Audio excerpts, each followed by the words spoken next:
ദൈവത്തിൻ്റെ അതിപരിശുദ്ധമായ നാമം വാഴ്ത്തപ്പെടുമാറാകട്ടെ. യോവേൽ പ്രവചനം 2-ാം അധ്യായം അതിൻ്റെ 25-ാമത്തെ വാക്യം ഇപ്രകാരം പറയുന്നു: ഞാൻ നിങ്ങളുടെ ഇടയിൽ അയച്ചിരിക്കുന്ന എൻ്റെ മഹാസൈന്യമായ വെട്ടുക്കിളിയും വിട്ടിലും തുള്ളനും പച്ചപ്പുഴവും തിന്നുകളഞ്ഞ സംവത്സരങ്ങൾക്ക് വേണ്ടി ഞാൻ നിങ്ങൾക്ക് പകരം തരും.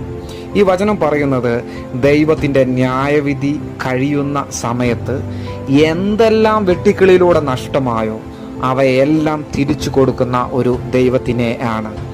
ഇവിടെ വെട്ടുക്കിളി എന്ന് അർത്ഥമാക്കുന്നത് ഒരു മനുഷ്യൻ്റെ ജീവിതത്തിൽ തനിക്ക് നേരിട്ട തകർച്ചയും നഷ്ടങ്ങളെയുമാണ്. ഇതിൻ്റെ പശ്ചാത്തലം വ്യക്തമാക്കുന്നത് ദൈവത്തിങ്കിലേക്ക് മടങ്ങി വരുവാനും മടങ്ങി വരുന്നു എങ്കിൽ നഷ്ടപ്പെട്ടത് എല്ലാം തിരിച്ചു തരുവാൻ ദൈവം ആഗ്രഹിക്കുന്നു എന്നതാണ്.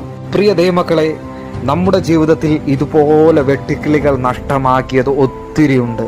നമുക്ക് നഷ്ടപ്പെട്ട അവസരങ്ങൾ, നഷ്ടപ്പെട്ട ബന്ധങ്ങൾ, നഷ്ടപ്പെട്ട നന്മകൾ, കഷ്ടതയുടെ കാലഘട്ടങ്ങൾ, മാറ്റി നിർത്തപ്പെട്ട ദിനങ്ങളൊക്കെയും ഒരുപക്ഷെ നാം ചില മേഖലകളിൽ ദൈവത്തിൽ നിന്ന് അകന്നത് കൊണ്ടാവാം.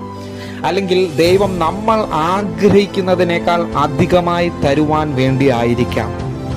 ദൈവസന്നിധിയിലേക്ക് പൂർണ്ണമായി ഒന്ന് മടങ്ങി വരുവാൻ സാധിക്കുമോ?